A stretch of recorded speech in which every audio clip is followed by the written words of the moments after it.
윤석열 대통령의 명예훼손 사건 수사를 위하여 검찰이 언론인, 야당 국회의원과 보좌진뿐만 아니라 민간인들까지 전방위적으로 통신을 조회한 충격적인 사실이 드러났습니다. 그럼에도 해당 수사를 진행하고 있는 서울중앙지검은 적법한 절차에 따른 수사에 불과하다며 검찰의 전가 보도인 제 식구 감싸기에 나섰습니다. 지난 대선에서 윤석열 국민의힘 후보는 당시 논란이 되었던 공수처에 언론인 및 국민의힘 의원 등에 대한 통신조회에 대하여 미친 사람들, 공수처장을 구속해야 한다며 경로했지만 검찰은 3천여 명에 육박한다는 이번에 대대적인 통신조회에 대하여도 아무런 문제의식 없이 해당 검사들에 대한 진상조사나 감찰에 나서지 않을 것임이 분명합니다. 검사들은 행정공무원임에도 불구하고 징계에 있어 제 식구인 검찰총장을 징계 청구권자로 하는 검사징계법으로 특별한 대우를 받고 중대한 비위를 저질러도 국회의원 3분의 1 이상을 요하는 탄핵소추에 의하지 않고는 파면도 되지 않습니다. 후배 여검사에 대한 성폭력 범죄를 저질러도 징계 절차는 아예 진행되지 않았고 간첩 조작 사건의 담당 검사는 겨우 정직 1개월에 처분을 받고 명예롭게 검찰을 떠났으며 심지어 법원에서 실형 선고를 받은 검사에 대해서도 징계 무혐의 처분으로 신속하게 봐주기를 해왔습니다. 현행 행정부 소속 공무원의 징계에 관한 사항은 대통령령인 공무원 징계령에 따라 정해집니다. 징계에 관한 사항이 시행령이 아닌 법률로 규정되어 있는 경우는 행정부 소속 공무원 중 검사가 유일합니다. 경찰, 군인, 심지어 국가정보원 직원 등 특정직 공무원도 모두 공무원 징계령에 따라 처분됩니다. 구체적인 징계 양정에서도 일반 공무원이 부정청탁 비위를 저지르면 비위 정도에 따라 최소 견책 처분에서 최대 파면까지 받을 수 있는데 반해 검사의 경우에는 비위 정도에 관계없이 견책 처분 이상으로만 규정되어 있어 심각한 부정청탁에도 견책으로 봐주기 처분을 할 수 있도록 되어 있습니다. 이처럼 검사가 행정부 소속 공무원임에도 불구하고 징계에 관한 여러 특권을 누리고 있으므로 공직간 형평을 고려해 검사의 징계 제도를 일반 공무원과 동일하게 적용하도록 검사징계법을 폐지하고 이에 따라 검찰청법도 개정하고자 합니다. 먼저 징계의 종류와 관련하여 해임, 면직, 정직, 감봉, 견책 등 5가지로 제한하고 있는 검사징계법을 폐지하고 검사에 대하여도 파면, 해임, 강등, 정직, 감봉, 견책 등 공무원 징계령에 따라 징계가 가능하도록 하였고 검찰청법상 규정되어 있는 검사 탄핵 제도를 삭제하여 검사도 징계에 의한 파면이 가능하도록 개정하였습니다.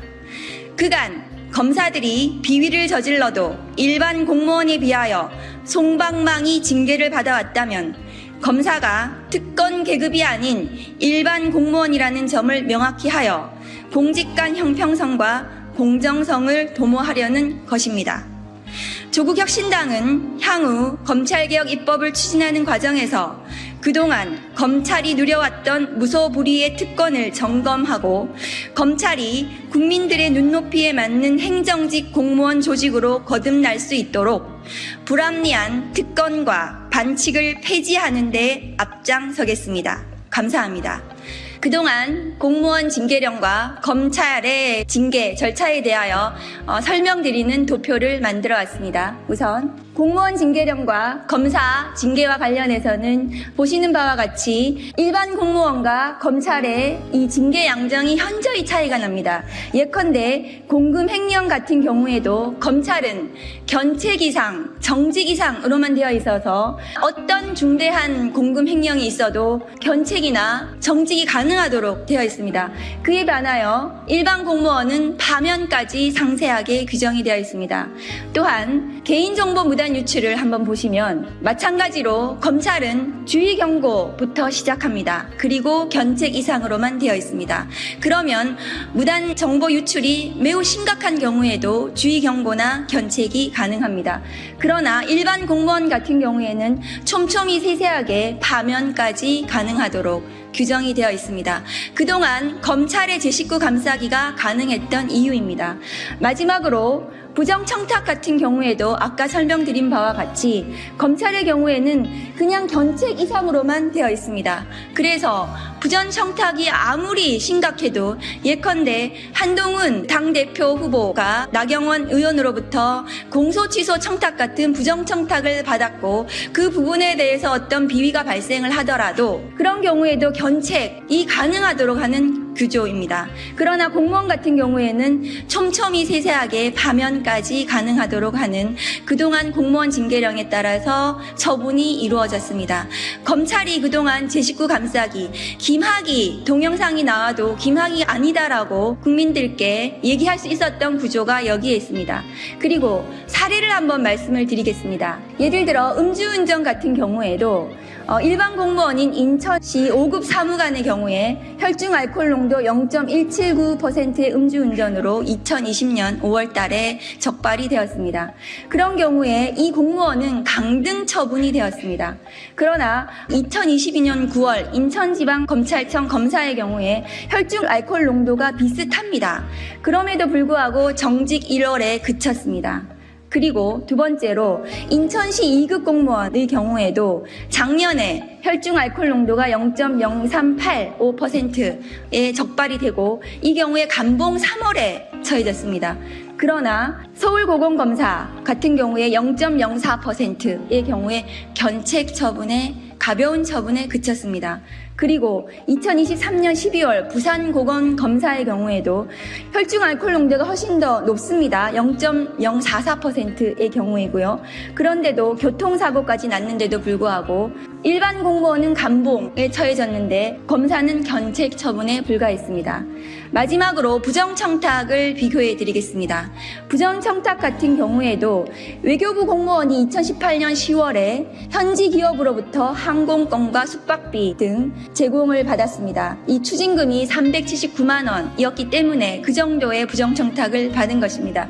이 공무원은 해임이 되었습니다. 그런데 2014년 6월 서울고검검사 조금 이전의 일이긴 하지만은 수사 중에 사건에 대한 청탁과 366만 원어치 향응을 수수받았습니다. 이 경우에 징계 부과금이 738만 원어치에 달했습니다. 이 검사는 어떻게 되었는가 하면요. 정직 6개월에 불과했습니다. 정직 6개월 처분을 받고 이 경우에는 그냥 명예롭게 사직하고 변호사도 등록이 가능한 이런 처분을 받을 수가 있습니다. 일반 공무원과 검사의 경우의 징계가 매우 다르게 그동안 작동이 되어 왔고 그리고 검사의 경우에는 검찰총장이 징계 청구권자로 검사징계법에 규정되어 있습니다. 검찰총장이 제19 감사기를 할 수 있는 구조였던 것입니다. 그래서 저희 박은정 의원실에서 검사징계법을 폐지하고 검찰청법에 탄핵에 의해서만 검사가 파면하도록 하는 그 규정을 삭제하고 검사 징계에 의해서도 파면이 가능하도록 하는 개정을 추진하고자 합니다. 그래서 다음 주에 이루어지는 검사 탄핵 청문회와 관련해서도 검사가 징계에 의해서 파면이 불가능하기 때문에 국회의원의 탄핵 소추에 의해서만 파면 처분이 가능합니다. 그것은 정치적인 탄핵과는 달리 공무원에 대한 징계에 중대 의미로 탄핵입니다. 그래서 검사가 중대한 위법 수사가 의심되는 경우에는 국회의 탄핵 제도를 이용해서 파면, 처분을 할 수 있도록 지금은 법상 규정이 되어 있습니다. 앞으로 이러한 검사들에 대한 특권과 반칙을 점검해서 폐지하도록 하는데 앞장서겠습니다. 감사합니다.